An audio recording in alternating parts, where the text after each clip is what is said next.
people off. It shouldn't. Delwyn, thank you so much. You've made a bigger difference than I expect you to imagine. And thanks, Mom and Dad and sister.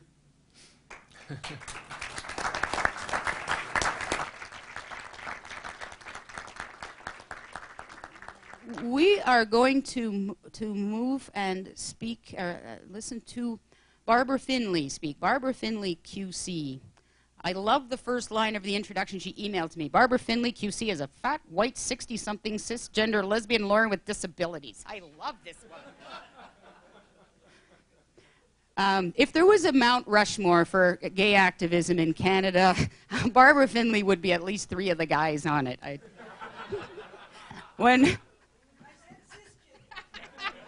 Yeah.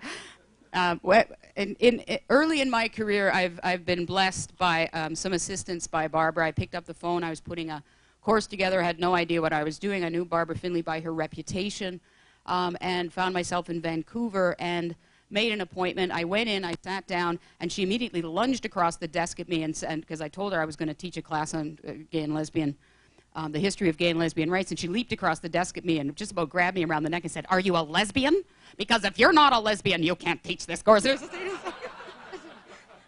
Anyway, the rest of the day went better. So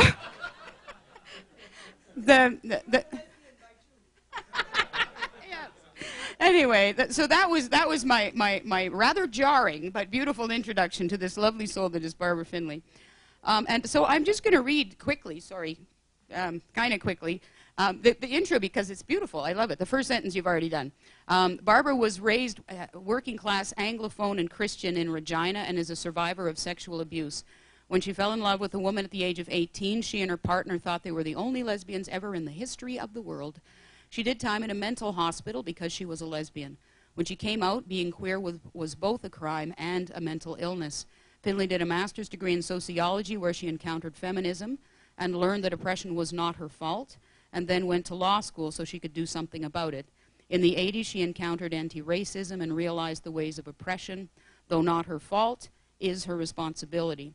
She has been a lesbian lawyer, law professor, and anti-oppression activist working against oppression for 36 years. She's fought many queer cases, including a world-first right of lesbian mums to be on their child's birth certificate at birth, the BC same-sex marriage case, and Nixon versus Race Relief, in which she acted for a trans woman, Kimberly Nixon, who had been expelled from a volunteer training because, in their opinion, she was not a woman. Findlay's proudest moment is being adopted by the Wet'suwet'en people in 2001. Her Wet'suwet'en name is Zilhale, which means many spirits. Barbara?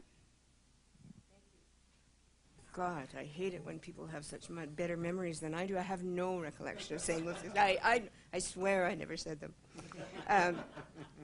I am very honored to be here and to meet for the first time my hero, Delwyn Vrind. When Delwyn said how freeing it was to have gone through that experience, I was reminded of what a 9-year-old trans girl, who is my client, said at a meeting with the Catholic school board, who had refused to agree that she could wear the girls' uniform. She said to them, "I really hope that you can understand and accept kids like me, because if you can, you will find such joy." I actually can't repeat that without crying again. I thought about where I was in the world when I was getting ready for this. Last week I was in court and I was doing an application for a declaration of parentage, which is like an adoption, and I was doing it for two gay dads. They had adopted a child in Florida where, as you might expect, same-sex adoption is not permitted, and so Dad 1 adopted and came to BC, and we were doing the step-parent adoption in BC. I had taken the precaution of writing to the Vital Statistics Agency in Florida and saying, if we do this, are you going to give us a new birth certificate with 2 parents on it? Yes, they said they would. Fine. I put all that in an affidavit and went off for what I estimated to be a 5-minute Chambers application, and 35 minutes later, the judge says to me, Ms. Findlay, are you sure that there hasn't been a fraud on the court in Florida? Did they know that there were 2 gay men? I was gobsmacked. Among other things, I said, well, what he wanted me to do was to advise the Florida court. And I said, Your Honor, let's make it let's imagine this situation. BC has a law that says Jewish parents cannot adopt. So a couple with 1 Jew and 1 Goy says, we're going to adopt, but we'll just have 1 parent adopt and move to another jurisdiction. If you got a letter from that jurisdiction saying, did you know that there was a Jewish parent in the household, would you vacate the order?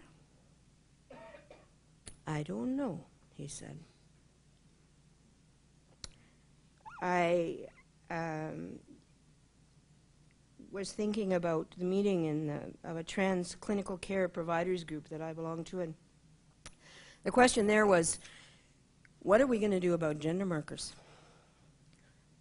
Why do we need to have male and female on the birth certificate? We don't. It's discriminatory, and thanks to Delwyn, we're going to take them off. 10 days ago, I was at the Truth and Reconciliation Commission, which was in Vancouver at the time, and I was listening to the stories of the survivors of residential schools, and blown away, devastated by what my people, the settlers, did to First Nations people, scooping the children generations. Can you imagine what it would be like to be in a community where all the children were gone? And hearing them talk about what it meant as grown-ups to be relating to their own children. And I wondered about the queer kids, both the queer kids who got scooped and the adults who are queer now and have been taught by the Catholic, the Presbyterian, all of the churches, Christian churches, that being queer is immoral. And so, if you are in a First Nations community, you have a choice, often, between being at home or being queer. A choice that exists also for people of color who have to choose between homophobic cultures or racist queer cultures. What a choice. I looked at Quebec. What's going on in Quebec? They want to tell us what to wear. This is not good. This is really not good. And not only that, there are queers who think it's a good idea. Progressive queers who think it's a good idea. I am blown away. Today, I'm sure you all know this, but if you don't, I'm so happy. John and Tarek are not, as far as I know, on the plane, but they've cleared all the paperwork to get out of Egypt. And if you've been reading the coverage, not once did anybody say they were gay. Not once. And that is so interesting.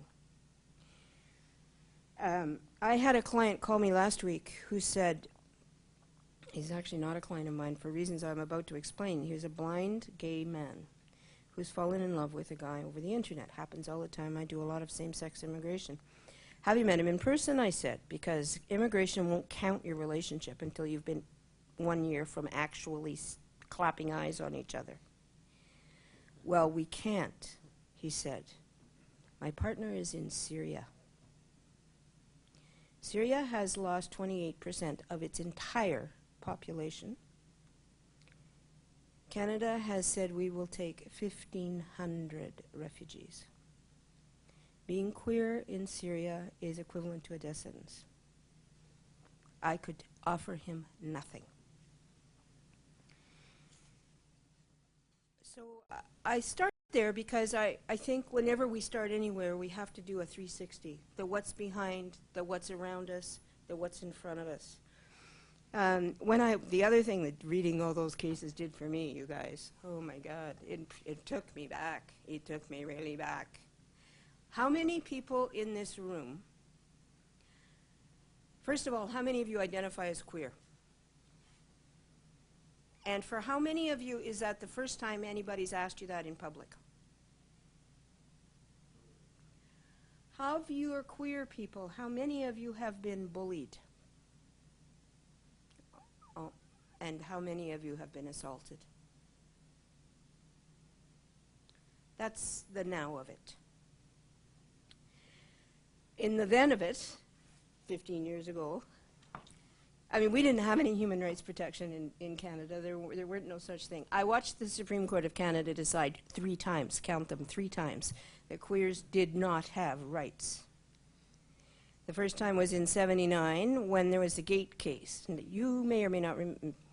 God, what am I saying? I'm the oldest person in the room. Nobody's going to remember it, so I'll tell you about it. The situation was there was a gay rights group in Vancouver, and they wanted to run this ad: subs to Gay Tide, $1, 2336 U Street. The Vancouver Sun, which ran ads for blue movies and the like, said no, that it was not going to do that. And they filed a human rights complaint. And the Supreme Court of Canada said, in its wisdom, that the classified ad section of the newspaper is not a service or a facility customarily available to the public. And so, the question of discrimination does not arise. 1979. I want a T-shirt that says "and in particular," because when they enacted the Charter of Rights, now the Charter of Rights is part of Canada's Constitution. It's the super law that you can use to overturn other laws which don't comply with the rights that are listed. And the one that we care about most is the equality rights section. The Charter came in 1982, but the equality rights section, they said we got to give them 3 years to get their act together. So it didn't actually get proclaimed till '85. And it says, and I wrote it down, I have a choice. Either I can see or I can see. But every individual is equal before and under the law and has the right to the equal protection and equal benefit of the law without discrimination. And in particular, pay attention, without discrimination based on race, national or ethnic origin, color, religion, sex, age, or mental or physical disability. We were on the edge of our seats, waiting to see whether the Supreme Court of... They told us at the time they couldn't put sexual orientation in there. It would have scuppered the whole equality rights section. So they left it out. And we didn't know whether the Supreme Court of Canada would decide that that list was a closed list, so we were out in the cold, or whether "ad in particular" would mean that we could be included. Back in those days, I should say, like, I used to get death threats. The idea of a lesbian lawyer was an oxymoron. Like, nobody said those words together, ever. I was on the faculty, I taught on the faculty of law in the mid-'80s. I was not the only queer on the faculty, but I was the only one who was out to my parents. The second and third time that the Supreme Court of Canada thought about the question of human rights for queers were in the Mossop case and Egan. Those were 93 and 95, where it kind of inched along. By the time we got to Egan, it was a same-sex benefits case. And the court split 4-4-1. 4 judges said that's discriminatory, not to permit the partner to have same-sex benefits.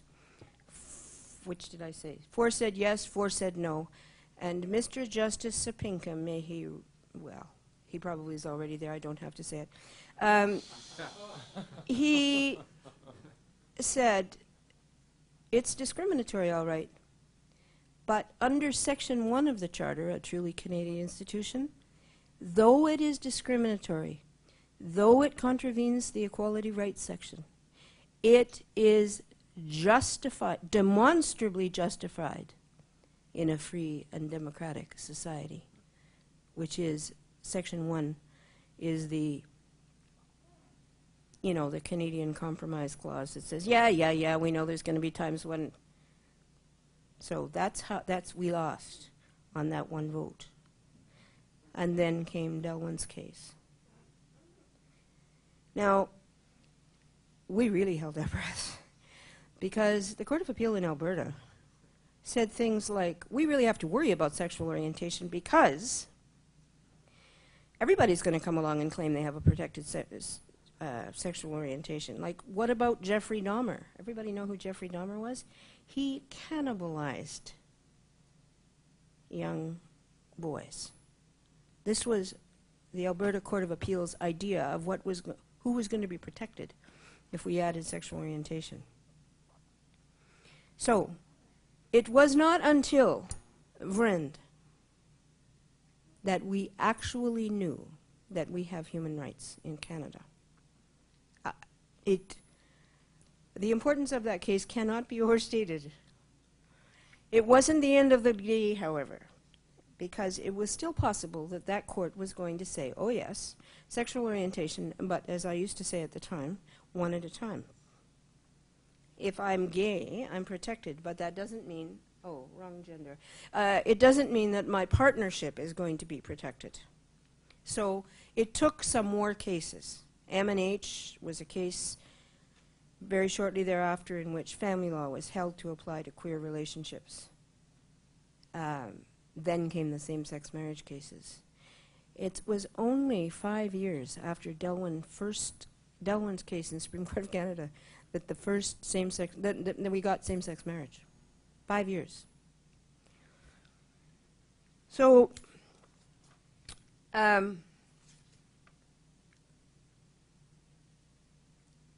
where are we now?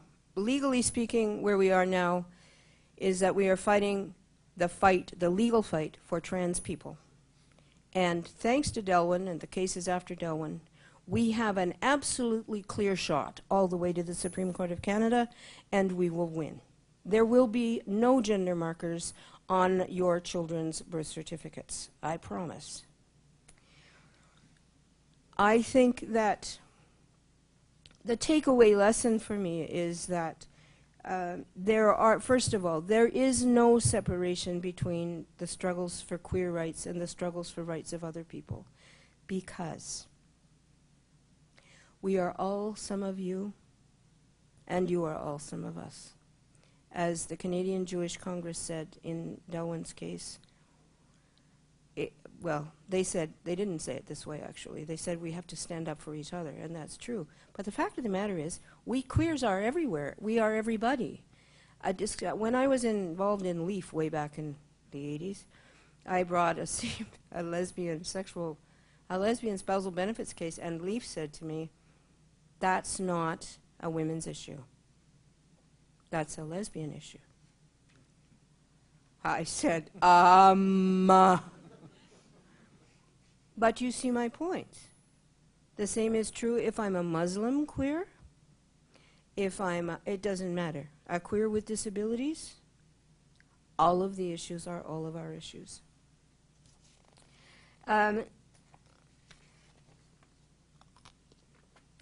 The other thing is, I'm sorry to say that being on the progressive side of an issue does not predict that you will be supportive.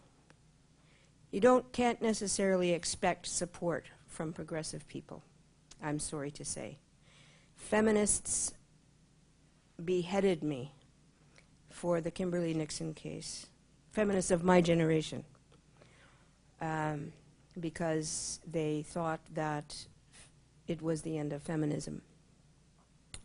Some queers hated us for doing the same-sex marriage case, and so on.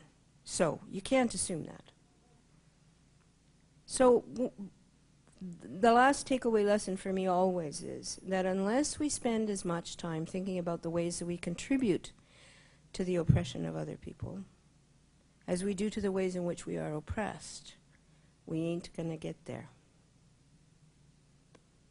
I am a white person in this society who continues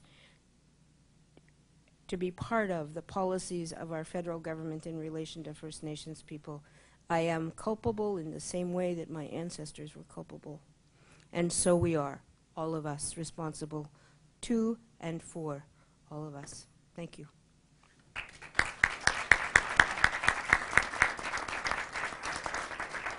I do want to say one more thing, though. I always want to say one more thing. That's the thing about lawyers.